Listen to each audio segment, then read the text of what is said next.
Glamorous actor தான். என்னோட வாழ்க்கையில நிறைய பேர் கிராஸ் பண்ணியிருக்கேன். ஆனா மிக முக்கியமான ஆளு விக்னேஷ் சிவன் அவர்கள். ஒரு காலகட்டத்துக்கு மேல அவர் என்ன மறந்துட்டாரு. அது எனக்கு ரொம்ப கஷ்டமா இருந்ததுன்னு சொல்லலாம். இல்லை, விக்னேஷ் சிவன் வந்து அவங்கள்ட்ட ஒரு உதவியாளர் மாதிரி இருந்தார். அது உண்மைதான். அது ஆனால் வந்து அவங்க சொல்ற சென்ஸ் வந்து மக்கள் தவறா புரிஞ்சு வச்சிருக்காங்க. அப்போ அவருக்குள்ள ஒரு பெரிய வருத்தமும் ஏக்கமும் இருக்கும். அப்படி ஒருத்தர் எங்கேயோ ஓடிட்டு இருக்கும்போது ரொம்ப கடந்த கால நினைவுகளை வச்சுக்கிட்டு அவங்களுக்கு ஃபோன் பண்ணியோ அல்லது நேராக போய் பேசலாம். அவங்க மனசுல பட்டதெல்லாம் பேசுற ஒரு கேரக்டரா இருக்காங்க. இது வந்து மற்றவர்களுக்கு எவ்வளவு பெரிய பிரச்சனையா மாறுங்கிறது அவங்களுக்கு புரியல. வெங்கட் பிரபு சிவகார்த்திகேயனுக்கு இடையிலான இந்த ஒரு இழுபறி ஒன்று தொடர்ந்து போயிட்டே இருக்கு. அதுல என்னன்னா, சிவகார்த்திகேயன் வந்து இந்த கதையில சில மாற்றங்கள் பண்ணணும்னு அவர் தொடர்ந்து சொல்றாரு. தயாரிப்பு நிறுவனம் என்ன சொல்லுதுன்னா, நிறைய பட்ஜெட் அதிகமாகுது, இல்லை வெங்கட் பிரபு சம்பளத்தை குறைக்கணுங்கிறாங்க. முக்கோண இழுபறியா போயிட்டே இருந்துச்சு. அப்ப எங்கேயோ ஒரு இடத்துல அவங்க வந்து சமாதானம் ஆகலைன்னா இது நடக்காது. ஏற்கனவே ஒரு தகவல் வந்துச்சு, கமலஹாசன் டைரக்ட் பண்ண போறாருன்னு. இப்போ கௌதம் மேனன் பண்றாருன்னா கட்டாயமா நல்ல ப்ராஜெக்ட். ஏன்னா கௌதம் மேனனுடைய ஸ்டைல் வந்து இன்னமும் அப்படியே புதுமையாவே இருக்கு. விஜய் சேதுபதி அவர்களுடைய நடிப்புல பாலாவுடைய இயக்கத்துல ஒரு படம் ரெடி ஆகும் நியூஸ் பார்க்கலாம். இப்படி ஒரு ப்ராஜெக்ட் ரெடி ஆகுதுங்களா? பாலாவை பொறுத்தளவுக்கு இங்கே சினிமாவுடைய ஸ்டைலே மாறிட்டே இருக்கு. ஆனால் அவருடைய படம்ங்கிறது அப்படியே தான் இருக்கு. அது மாறவே மாட்டேங்குது. ரெடி ஆச்சுன்னா ஐயோ பாவம் விஜய் சேதுபதினு தான் நம்ம நினைக்கணும். ஏன்னா அவர் முதல்ல ஆதிக் ரவிச்சந்திரன் படத்தில் நடிக்க சொல்லுங்க, அப்புறம் பிரசாந்த் நீல் படத்துக்கு போவார். ஏன்னா அவரே கிளாரிட்டி இல்லாமல் இருக்கு. இன்னொன்று, அஜித்தை பொறுத்தளவுக்கு இந்த கெஸ்ட் ரோலு கேமியோ அதுக்கெல்லாம் போகவே மாட்டார். பிரசாந்த் நீல் முழுக்க அஜித்தை வைத்து படம் பண்ணுவதற்கான சூழ்நிலையும் கிடையாது. ரெட்ரோ மீடியா நேயர்களுக்கு வணக்கம். இந்த ஒரு இன்ட்ரெஸ்டிங்கான கான்வர்சேஷன்ல நம்ம கூட மூத்த பத்திரிகையாளர் அந்தனா அண்ணா இருக்கார். அண்ணா வணக்கம். வணக்கம். Welcome to retro media. நன்றி. கிளாமரஸ் ஆக்டர் தான். அவங்க வந்து ஒரு இன்டர்வியூ தராங்க. அந்த இன்டர்வியூல என்ன சொல்றாங்கன்னா, என்னோட வாழ்க்கையில நிறைய பேர் கிராஸ் பண்ணியிருக்காங்க. ஆனா மிக முக்கியமான ஆளு விக்னேஷ் சிவன் அவர்கள். ஒரு காலகட்டத்துக்கு மேலே அவர் என்னை மறந்துட்டாரு. அது எனக்கு ரொம்ப கஷ்டமா இருந்ததுன்ற சொல்றாங்க. பயங்கர ஷாக்காக இருந்தது. இவங்களும் விக்னேஷ் சிவனும் எப்போ இருந்தாங்க, இவங்க ரெண்டு பேரும் சேர்ந்து ஒன்னா கூட படம் பண்ணல, அது எப்படி நடந்தது அப்படின்ற ஒரு கேள்வி வருது. இப்படி ஒரு சம்பவம் நடந்தது தானே? இல்லை, விக்னேஷ் சிவன் வந்து அவங்கள்ட்ட ஒரு உதவியாளர் மாதிரி இருந்தார். ஓகே, அது உண்மைதான். அது ஆனால் வந்து அவங்க சொல்ற சென்ஸ் வந்து மக்கள் தவறா புரிஞ்சு வச்சிருக்காங்க. ஆக்சுவலாக அவங்களுக்கு என்னன்னா, ஒரு உதவி இயக்குனர், அவங்களுக்கு வந்து சினிமாவில் நிறைய தொடர்புகள் இருக்கு. அப்போ அவர் என்ன நினைச்சு அங்கே போறாருன்னா, இந்த அக்கா வந்து நமக்கு எங்கேயாவது ரெக்கமெண்ட் பண்ணுவாங்க, நமக்கு ஒரு ப்ரொடியூசர் கிடைப்பாரு, ஒரு ஹீரோ கிடைப்பாரு அப்படின்னு நம்பி தான் அங்கே போறாரு. அங்கே போய் அவங்களுக்கு சின்ன சின்ன உதவிகள் செஞ்சுட்டு அங்கே இருக்காரு. ஸோ அது வந்து ஒரு நட்பின் அடிப்படையில் உள்ளது. அவங்க அதை இன்னும் கிளாரிட்டியா சொல்லணும். ஏன்னா அது எல்லாரும் தப்பா தான் புரிஞ்சுக்கிட்டாங்க. அதை தான் சொல்றேன்.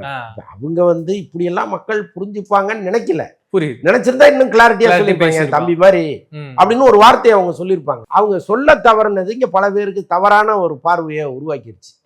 அது ரொம்ப, அது கேட்கும்போது நமக்கு ரொம்ப கஷ்டமா இருந்துச்சு. பேசிக்கலா விக்னேஷன் ரொம்ப நல்ல மனிதர். ஆனா சோனா என்ன சொல்றாங்கன்னா, ஒரு ரொம்ப நல்ல கேரக்டர் தான், ஒரு கேரக்டரா ஒன்றும் தப்பு கிடையாது. ஆனா வாழ்க்கையில என்ன மறந்துட்டாருன்றதான் எனக்கு கஷ்டமா இருக்குன்றத மென்ஷன் பண்றாங்க. நீங்க என்ன சொல்றீங்க? இல்லைங்க, இப்போ நீங்க எல்லா இடத்துலயும் இந்த வருத்தம் இதெல்லாம் இருக்கும். சாதாரண குடும்பங்களுக்கே இருக்கும். கண்டிப்பா. நம்மள ஒரு சொந்தக்காரர் மறந்துட்டாரு, நண்பர் மறந்துட்டாரு, பல கொஞ்சம் வளர்ந்துட்டாரு அப்படிலாம் சொல்லுவாங்க. அவங்க சுச்சுவேஷனை போய் பாத்தீங்கன்னா அதுக்கு கூட நேரம் இல்லாம ஓடிட்டு இருப்பாங்க. கண்டிப்பா. அப்போ சினிமாவில் அது இன்னும் கொஞ்சம் ஜாஸ்தியாகும். இப்போ அவருக்கே என்னன்னா, நம்ம ஒரு வெற்றியை கொடுத்து ரொம்ப நாள் ஆச்சு அப்படிங்கிற பெரிய ஏக்கம் இருக்கு விக்னேஷ் சிவனுக்கு. இப்போ ரீசெண்டாக அந்த இதில் எல்லைக்கே நிகழ்ச்சியில் அவர் பேசும்போது கூட, நல்லா இருக்குன்னு எழுதுங்களா, என்ன கெட்டு போச்சு அப்படின்னு கெஞ்சுறாரு. அப்போ அவருக்குள்ள ஒரு பெரிய வருத்தமும் ஏக்கமும் இருக்கு. இந்த படம் எப்படியாவது வெற்றி படமா வந்துடாதா அப்படிங்கிறது. அப்படி ஒருத்தர் எங்கேயோ ஓடிட்டு இருக்கும்போது ரொம்ப கடந்த கால நினைவுகளை வச்சுக்கிட்டு அவங்களுக்கு ஃபோன் பண்ணியோ அல்லது நேராக போய் பேசுறது பெரும்பாலும் அது நடக்கிறது இல்லை. அவங்க வருத்தமும் நியாயம்தான், இவருடைய ஓட்டமும் நியாயம்தான். மெயினா அந்த இன்டர்வியூ ஏன் இவ்வளவு தூரம் வந்ததுன்னா, அவங்க அதுல ஒரு வார்த்தையை மென்ஷன் பண்றாங்க. நயன்தாராவும் என்ன மாதிரி கஷ்டப்பட்டு வந்திருக்காங்க, இந்த சூழ்நிலையில நான் ஏதாவது வெளியில சொன்னோன்னா அதுக்கப்புறம் அவங்க வாழ்க்கையை டிஸ்டர்ப் பண்ணா நான் சொல்லல அப்படின்ற ஒரு விஷயத்த சொல்றாங்க. இது இல்லைங்க, அது ரொம்ப தப்பா இருக்கு. அது என்னன்னா, இப்ப அவங்க ரொம்ப அதான் சொல்றேனே, அவங்க லைஃப் ஹிஸ்டரி அவங்க படமா எடுத்துட்டு இருக்காங்க, வெப் சீரிஸா. ஆமா சோனா. ஆமாங்க, அவங்க நடுவில் ஒரு தடவை ஃபோன் பண்ணி எனக்கு அப்பாவை நடிக்கணும் வரீங்களான்னு கேட்டாங்க. நான் ரொம்ப கதறிட்டேன். ஐயோ மேடம் என்ன சொல்றீங்க அப்படின்னு. இல்ல பயப்படாதீங்க, இப்போ உள்ள சோனாவுக்கு இல்ல, சின்ன வயசு சோனாவுக்கு அப்பாவை நடிக்கணும், நீங்க கரெக்டா இருக்கீங்க. நானும் அதுதான் நினைச்சு பதறிட்டேன். அவரை என்னங்க நமக்கு அதெல்லாம் நடிப்பு வராது, நீங்க வேற அப்படின்னு சொல்லிட்டு. அதை எதுக்கு சொல்ல வரேன்னா, அவங்க மனசுல பட்டதெல்லாம் பேசுற ஒரு கேரக்டரா இருக்காங்க. ஸோ அது வந்து மற்றவர்களுக்கு எவ்வளோ பெரிய பிரச்சனையாக மாறுங்கிறது அவங்களுக்கு புரியல, அதுக்கு சொல்கிறேன். விஜய் சேதுபதி அவர்களுடைய நடிப்புல பாலாவுடைய இயக்கத்துல ஒரு படம் ரெடி ஆக போகுதுன்ற ஒரு நியூஸ் பார்த்தோம். இப்படி ஒரு ப்ராஜெக்ட் ரெடி ஆகுதுங்களா?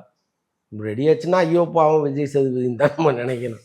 ஏன்னா பாலாவை பொறுத்தளவுக்கு இங்கே சினிமாவுடைய ஸ்டைலே மாறிட்டே இருக்கு. ஓகே. ஆனால் அவருடைய படம்ங்கிறது அப்படியே அப்படியே இருக்கு. அது மாறவே மாட்டேங்குது. முதல் படம் ஓகே, அதை விட்டுருங்க. அதுக்கப்புறம் வந்த படங்கள் எல்லாமே பார்த்தீங்கன்னா பாலாவினுடைய சாயலில் அப்படியே படங்கள் வந்துட்டே இருக்கு. அது வந்து இன்னைக்கு ரொம்ப மாறி போச்சு.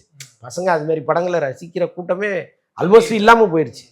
ஸோ அப்படி இருக்கிற காலகட்டத்தில் நீங்கள் வந்து இப்போ டூரிஸ்ட் ஃபேமிலி வித்தில் இன்னும் படங்கள் வந்துட்டு இருக்கிற காலத்தில் நீங்கள் அது மாதிரி ஒரு படத்தை மறுபடியும் விஜய் சேதுபதியை கூப்பிட்டு அவரை வந்து அழுக்கில் போட்டு புரட்டி எடுத்து கண்ணை கோணையாக்கி காதை கிழிச்சு அப்படி ஒரு படத்தை எடுத்தாருன்னா அது ரொம்ப பரிதாபமாக இருக்கும். அப்படி ஒரு முயற்சி எடுக்காமல் வேறு மாதிரி ஒரு படத்தை பாலா எடுத்தாருன்னா கட்டாயமாக நம்மளே பெரிய சந்தோஷப்படலாம். பட் பார்ப்போம் விஜய் சேதுபதிக்கு என்ன கொடுத்து வச்சிருக்குன்னு யாருக்கு தெரியும். சிவகார்த்திகேயன் தான் மீண்டும் வந்து இந்த வெங்கட் பிரபு ப்ராஜெக்ட் ஆரம்பிக்க போறான்னு ஒரு நியூஸ் பார்த்தோன்னா அதுக்கு ரீசன் வந்து 2 பேர் சைட்லையும், வெங்கட் பிரபு சைட்லையும் சரி சிவகார்த்திகேயன் அவர்களோட சைட்லையும் சரி சம்பளத்தை கம்மி பண்ணிட்டாங்க, அதுதான் ரீசன் அப்படின்னு சொல்றாங்க. அந்த ப்ராஜெக்ட் ஆரம்பிக்க போறாங்கன்னா சத்யஜோதி ஃபிலிம்ஸில் அந்த படம் வருதுங்கிறதுல தான் அவங்க உறுதியாக இருக்காங்க. ஓகே. இப்போ நடுவில் வந்து அந்த படம் ட்ராப் ஆயிடுச்சுங்கிற தகவல்லாம் நம்ம சொல்லும்போது அவங்க தரப்புலேருந்தே இல்லை சார் படம் கட்டாயமாக வருங்கிற மாதிரிலாம் சொன்னாங்க. ஓகே. நம்ம அதையும் அப்டேட் பண்ணோம். சத்யஜோதி வந்து இப்படி சொல்லியிருக்காங்கன்னு. ஆனாலும் வெங்கட் பிரபு சிவகார்த்திகேயனுக்கு இடையிலான இந்த ஒரு இழுபறி ஒன்று தொடர்ந்து போயிட்டே இருக்கு. அதில் என்னன்னா சிவகார்த்திகேயன் வந்து இந்த கதையில் சில மாற்றங்கள் பண்ணணும்னு அவர் தொடர்ந்து சொல்கிறாரு. தயாரிப்பு நிறுவனம் என்ன சொல்லுதுன்னா நிறைய பட்ஜெட் அதிகமாகுது இதில், அதனால ரொம்ப குறைங்க அப்படிங்கிறாங்க. வெங்கட் பிரபு சம்பளத்தை குறைக்கணுங்கிறாங்க, சிவகார்த்திகேயன் சம்பளத்தை குறைக்கணுங்கிறாங்க. இது ஒரு பெரிய முக்கோண இழுபறியாக போயிட்டே இருந்துச்சு. அப்போ எங்கேயோ ஒரு இடத்துல அவங்க வந்து சமாதானம் ஆகலைன்னா இது நடக்காது. அப்போ காலங்கள் நகர நகர எல்லாருமே வேஸ்ட்டாக உட்காந்துருக்காங்கல்ல. வெங்கட் பிரபு சும்மா உட்காந்துருக்காரு, சிவகார்த்திகேயன் வந்து அந்த சேவன் படத்துக்கு போயிட்டாரு, அவரும் கிட்டத்தட்ட ஒரு 5 மாதம் சும்மா வீட்டில் உட்கார்ற மாதிரி சுச்சுவேஷன் வந்துச்சு. அப்போ சத்யஜோதியும் ஒரு நல்ல ப்ராஜெக்டாக இருக்குது, ஆனாலும் ஏதோ ஒரு பிரச்சனைனால நம்ம தள்ளி தள்ளி போட்டுக்கிட்டு இருக்கோங்கும் போது எல்லாருமே ஒரு 4 படி இறங்கினா தான் அது நடக்குங்கிற சூழ்நிலை வந்துச்சுன்னா கட்டாயமாக செய்ய தானே போகிறாங்க. அப்படி ஏதோ ஒன்று நடந்திருக்குன்னு நினைக்கிறேன். உதயநிதி அவர்கள் வந்து மறுபடியும் நடிக்க போறாரு. டைரக்டரா வந்து கௌதம் வாசுதேவன், மியூசிக் வந்து ஹாரிஸ் ஜெயராஜ் பண்றாரு. இப்படி ஒரு ப்ராஜெக்ட் ரெடி ஆகுதானா தெரியல. ஆக்சுவலாக ஏற்கனவே ஒரு தகவல் வந்துச்சு கமலஹாசன் டைரக்ட் பண்ண போறாரு. ஆமாம். பட் இப்போ கௌதம் மேனன் பண்றாருன்னா கட்டாயமாக நல்ல ப்ராஜெக்டாக இருக்கும். ஏன்னா கௌதம் மேனனுடைய ஸ்டைல் வந்து இன்னமும் அப்படியே புதுமையாகவே இருக்கு. அது பழசாகவே இல்லை. அவருக்குன்னு ஒரு லவ் ஸ்டைல் ஒன்று இங்கே இருக்கு. அதுவும் ஹாரிஸ் ஜெயராஜ் கௌதம் மேனன்னா நீங்கள் எடுத்தோடனே நீங்கள் ஒரு 100க்கு 100 மார்க் கொடுத்துடலாம். ஸோ அப்படி ஒரு காம்பினேஷன் அது. ஸோ விண்ணை தாண்டி வருவாயா மாதிரி ஒரு படத்தை உதயநிதி வச்சு கொடுக்குறாங்கன்னு வைங்க, கொண்டாடினுமே மக்கள். ஸோ அதனால் உதயநிதியும் வந்து இன்னும் அவர் ஏஜே தெரில அவருக்கு. அவர் இப்போவும் வந்து 18-20 பையன் மாதிரி இருக்காரு. அதான் இல்லை 18-20 பையன் மாதிரியே இருக்காரு அவர். ஸோ அவரை வச்சுட்டு பிரமாதமாக ஒரு லவ் ஸ்டோரி எடுத்துடலாம். அதனால் அதுக்கு அப்படி ஒன்று நடந்துச்சுன்னா கட்டாயமாக வந்து நல்லாயிருக்கும்.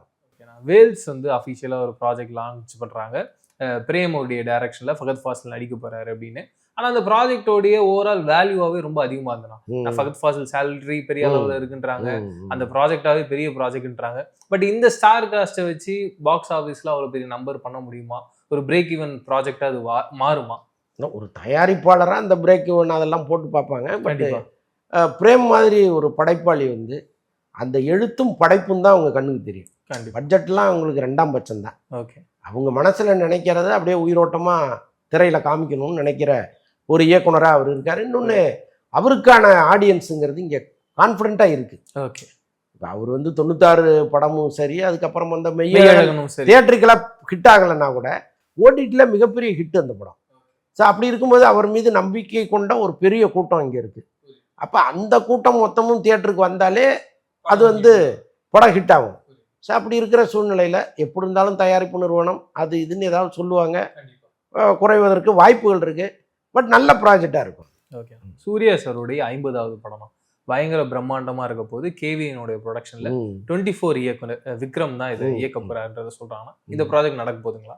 கட்டாயமாக நடக்க போகுது. இன்னொன்று என்னென்னா அந்த கேவிஎன் தயாரிப்பாளர் ஜனநாயகன் படம் வந்து ரிலீஸ் ஆகுதோ இல்லையோ நாம தொடர்ந்து திரையுலகத்தில் இயங்கணுங்கிற முடிவை தமிழ் சினிமாவில் இன்னும் படங்கள் ஆமாம் ஒரு அடுத்து ஒரு 5 படம் பண்ண போகிறாரு. அதில் ஒரு படம் தான் சூர்யா படம். அது ஆல்மோஸ்ட் கன்ஃபார்ம் பண்ணிட்டாங்க. இப்போ அந்த 24 டைரக்டர் தான் வராரு, விக்ரம் கே குமார். ஸோ அவர் தான் பண்ண போகிறாரு. அவரும் வந்து சூர்யாவுக்கு பர்சனலாகவே நல்ல ஃப்ரெண்டு அவர். சூர்யாவை பொறுத்தளவுக்கு வந்து இப்போ சில டைரக்டர்கள் வராங்க, வேவ் லெங்த் செட் ஆகுமான்னு பார்ப்பாங்க, பயங்கர தயக்கம் இருக்கும். ஆனால் இவரை பொறுத்தளவுக்கு சூர்யா வந்து எப்போவுமே கிரீன் டிக்கு தான்.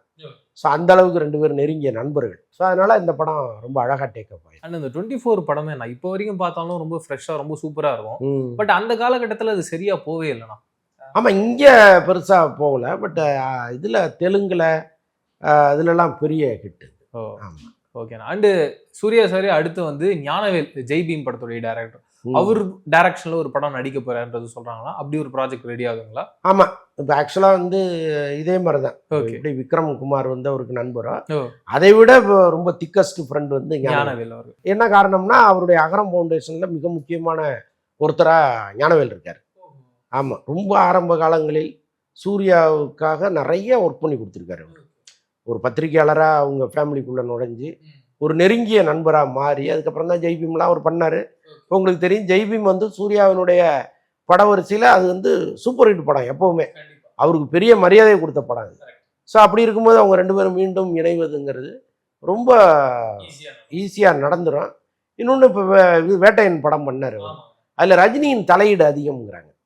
அவர் கொண்டு போன கதையே வேறன்றாங்க. ஓ இந்த இந்த சப்ஜெக்டே இல்லை நம்ம கிடையாது, பார்த்தது. அவர் கொண்டு போனதே வேற, அவர் வச்ச காட்சிகளே வேறன்றாங்க. ஓ அதில் எல்லாத்துலேயுமே அவர் தலையிட்ட அந்த படமே ஃபெயிலியர் ஆகிறதுக்கு அவர் தான், ரஜினி தான் பெரிய காரணம். ஆனால் ஓகே. இவரும் அதை வெளியில் எங்கேயும் சொல்ல முடியாது. சொல்லவே இல்லையே. ஏன்னா ஒரு பெரிய ஸ்டாரு, அவர் அசிங்கப்படுத்த அவரை பற்றி சொல்ல முடியாது. ஸோ அதனால என்னைக்காவது சொல்லுவார், அவரு ஒரு பயோகிராஃபி எழுதுவார்ல, அதை சொல்லுவார். பட் இப்போ அவர் சொல்ல முடியாதுல்ல. அதெல்லாம் போய் சூர்யாட்ட சொல்லி ஒரு புலம்புனதாகவும், சூர்யா ஓகே நம்ம ஒரு படம் பண்ணுவோம்னு சொன்னதாகவும் தகவல் இருக்கு. அண்ட் ஜெயிலர் 2னா இப்போ வரைக்குமே அந்த படத்தோட ஷூட்டிங் முடியாம போயிட்டு இருக்கு. எப்பதான் முடிக்க போறாங்க? எப்போ ரிலீஸை பிளான் பண்ணியிருக்காங்க? ரிலீஸ் வந்து செப்டம்பர் 3ன்னு பிளான் பண்ணியிருக்காங்க. ஓகேண்ணா. என்னன்னா தொடர்ந்து விடுமுறை, அது இந்த ஆயுத பூஜை என்னமோ வரும்னு நினைக்கிறேன் அந்த காலகட்டத்தில். விநாயகர் சதுர்த்தி எல்லாம் வர்ற அது ஃபெஸ்டிவல் மூடு மக்கள். ஓகே. ஸோ அந்த காலகட்டத்தில் தான் இந்த படம் வருது. ஓகே. ஸோ அதனால அது இந்த கேமியோ அதில் நடிக்கணும், ஷாருக் கான் நடிக்கிறது, அப்புறம் பவன் கல்யாண் நடிக்கிறதா இருந்துச்சு, அதுவும் இல்லைங்கிறாங்க இப்போ. இப்போ அவரும் இல்லை. ஆமாம், கிருத்திக் ரோஷன் நடிக்கிறார். ஓ சூப்பர். கிருத்திக் ரோஷன் அவரு ஓகே சொல்லிட்டாருங்களாண்ணா? சொல்றாங்க. எதுவுமே நடக்கிற வரைக்கும் நம்ம தான் இந்த 3 தகவலையும் சொன்னோம். ஏற்கனவே உள்ள 2ஐயும் நம்ம தான் சொன்னோம். கரெக்ட். ஆனா நடக்கல. அது நடக்கலன்னா அவங்க முயற்சி பண்ணாங்க, அவங்களுக்கு நடக்கல. நம்ம கேட்ட தகவல் உண்மைதான். இப்போ வந்து இவர்கிட்ட பேசிட்டு இருக்காங்க, இவரும் ஓகேன்னு சொல்லியிருக்காராம். அது ஷூட்டிங் போனாதான் நம்ம நம்ப முடியும். அந்த கமல் சார் நான் கல்கி படத்தோடைய ஷூட்டிங்ல அவர் போய் கலந்துக்கிறாரு. ஆனா அவர் லீடா பண்ற படத்துக்கான ஷூட்டிங் ப்ராசஸே இன்னும் ஆரம்பிக்காமவே இருக்காரு. தக் லைஃப்க்கு அப்புறமா எனக்கு தெரிஞ்ச அவர் ஹீரோ நடிகர் ப்ராஜெக்ட் எதுக்குள்ளேயுமே அவர் போல. அதுக்கு காரணம் என்னன்னா, அதுதான் இப்போ இந்த அன்பறிவு படம் ஸ்டார்ட் பண்ணியிருக்கணும். அவங்க சொன்ன டேட்டை பார்த்தா இந்நேரம் படம் முடிஞ்சிருக்கணும். ஓகே. ஆனால் அதில் நிறைய கரெக்ஷன் அந்த கதைக்குள்ளேயே நிறைய ட்ராவல் ஆகிட்டே இருக்காங்க. எங்கேயோ ஒரு இடத்துக்கு அவர் வந்து அன்சாட்டிஸ்ஃபைடாகவே அதை டீல் பண்ணுறாரு. அது பர்மனண்ட்டாக அவர் ஆஹா சூப்பர் அப்படின்னு சொல்கிற வரைக்கும் அதை டியூன் பண்ணிகிட்டே இருப்பாங்க. ஸோ அதனால் அது டிலே ஆகுது. அது எப்போ அவங்க ஸ்டார்ட் பண்ணுறாங்கன்னு தெரியல. பட் அந்த வேலைகள் நடந்துட்டு இருக்கு. ஓகே. அண்ட் ரீசெண்டாக என்டிஆரோடைய நடிப்பில் டிராகன்ற படத்தோடைய ஃபிலிம்ஸ் வந்து அது வந்ததுக்கு அப்புறமாவே மீண்டும் சோசியல் மீடியாவில் என்ன பேச ஆரம்பிச்சாங்கன்னா, அந்த படத்தோட இயக்குனர் கேஜிஎஃப் படத்தோட இயக்குனர் பிரசாந்த் நீலோடைய டைரக்ஷன்ல அஜித் நடிக்க போறாரு. இந்த நியூஸ் எனக்கு தெரிஞ்சு ஒரு 6 மாசம் முன்னாடியும் வந்தது. நான் இதே மாதிரி அப்படி ஒரு ப்ராஜெக்ட் ஏதாவது பேசியிருக்காங்களா? அப்படிதான் இல்லைன்னு தான் நம்ம தொடர்ந்து சொல்லிட்டே இருக்கோம். அதுக்கெல்லாம் வாய்ப்பே கிடையாது. ஓகே. ஏன்னா அவர் முதல்ல ஆதிக் ரவிச்சந்திரன் படத்தில் நடிக்க சொல்லுங்க, அப்புறம் பிரசாந்த் நீல் படத்துக்கு போகலாம். ஏன்னா அவரே கிளாரிட்டி இல்லாமல் இருக்காரு. ஓகே. எப்போ டேட்டு கொடுக்கறது, எப்போ ஆரம்பிக்கிறது, எந்த கிளாரிட்டியும் கிடையாது. இன்னொன்று அஜித்தை பொறுத்த அளவுக்கு இந்த கெஸ்ட் ரோலு கேமியோ அதுக்கெல்லாம் போய் பண்ண மாட்டார். பிரசாந்த் நீல் முழுக்க அஜித்தை வைத்து படம் பண்ணுவதற்கான சூழ்நிலையும் கிடையாது. ஓகே. புரியுதா உங்களுக்கு? இப்போ அவங்கெல்லாம் வந்து போட்டு பெண்டை நிமித்திடுவாங்க. 2 வருஷம் ப்ராஜெக்டாக இருக்கும், வாழ்நாள் முழுக்க என் கூடவே இருக்கணும்பாங்க. அதெல்லாம் பெரிய சிக்கலாகும். அப்போ அந்த மாதிரி ஒரு டைரக்டர்கிட்ட போய் அஜித்தெல்லாம் கமிட் ஆகவே மாட்டார். அவர் வந்து சுதந்திர பறவை. அவரை போய் பிடிச்சி லாக் பண்ணி ஒரு தங்க கூண்டா இருந்தாலும் போவார். அவர் அட போங்க என்று போயிடுவார். ஸோ அதனால் அதுக்கெல்லாம் வாய்ப்பே கிடையாது. இவங்க எதை கிளப்பி விட்டுருக்காங்க. And Ajith sir Adhik Ravichandran project இது சன் பிக்சர்ஸ் பண்ண போறாங்கன்றத சொல்றாங்க. அப்படி ஒரு பேச்சுவார்த்தை தான் நடந்து. இல்லைங்க, சன்னு வந்து நீண்ட காலமாக அஜித்தை வைத்து படம் பண்ணணும்னு ஆசைப்படுறாங்க. ஓகே. பட் இவர் கார்பரேட்டுக்கு படம் பண்ண மாட்டேன்னு ரொம்ப உறுதியாக இருக்காரு. அது காரணம்னா சன் எப்போவுமே என்ன பண்ணுவாங்கன்னா ஒரு இன்டர்வியூ கொடுக்கணுமாங்க. ஓ அந்த ஹீரோ வந்து இந்த படம் ரிலீஸ் ஆகும்போது ஒரு இன்டர்வியூ கொடுக்கணுமாங்க. ஓகே. இவருக்கு அதில் இன்டர்வியூ கொடுக்கறதுல விருப்பமே உடன்பாடு இல்ல. கிடையாது, எப்பவுமே கிடையாது. ஓகே. ஸோ அதனால அவர் வந்து அந்த சன் பிக்சர்ஸ் பண்ணுறதுங்கிறது தவிர்த்துக்கிட்டே இப்போ வர. தவிர்த்துக்கிட்டு இருக்காரு, அவ்வளோதான். நடக்காதுன்னா நம்ம சொல்ல முடியாது. கண்டிப்பா. ஏன்னா என்ன வேணாலும் இங்கே நடக்கும், எதுவுமே நடக்காதுன்னு நம்ம சொல்ல முடியாது. Correct. இப்போதைக்கு நடக்கல, அவ்வளோதான். அண்ட் சிறுத்தை சிவா இருந்தா ரீசெண்டா தனுஷ் சாரை பார்த்து ஒரு கதை சொல்லியிருக்காருன்ற ஒரு நியூஸ் வந்தது. ஆமாம் அப்படி ஒன்று நடந்ததுங்க. ஆமாம் நடந்திருக்கு. அந்த கதைங்க ரொம்ப நல்லா இருக்குன்ட்டு தனுஷ் ஃபீல் பண்ணதெல்லாம் சொல்கிறாங்க. ஓ அதனால் அந்த ப்ராஜெக்ட் நடப்பதற்கும் வாய்ப்புகள் இருக்கு.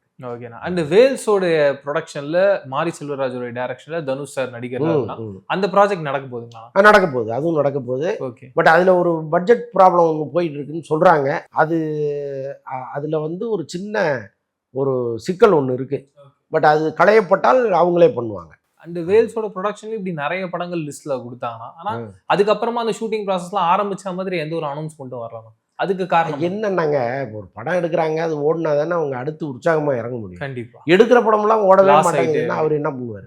ஸோ அதில் வந்து அவருக்கு நிறைய, அதுவும் வந்து அவர்கிட்ட ஒரு பட்ஜெட் சொல்லிட்டு முடிக்கும்போது வேற ஒன்றா முடிப்பாங்க. ஸோ அந்த சிக்கல்கள்லாம் இருக்குது. ஒரு அட்லீஸ்ட் ஒரு 2-3 ஹிட்டு நடுவில் வந்திருந்ததுன்னா அவங்க இன்னும் உற்சாகமாக ஒர்க் பண்ணுவாங்க.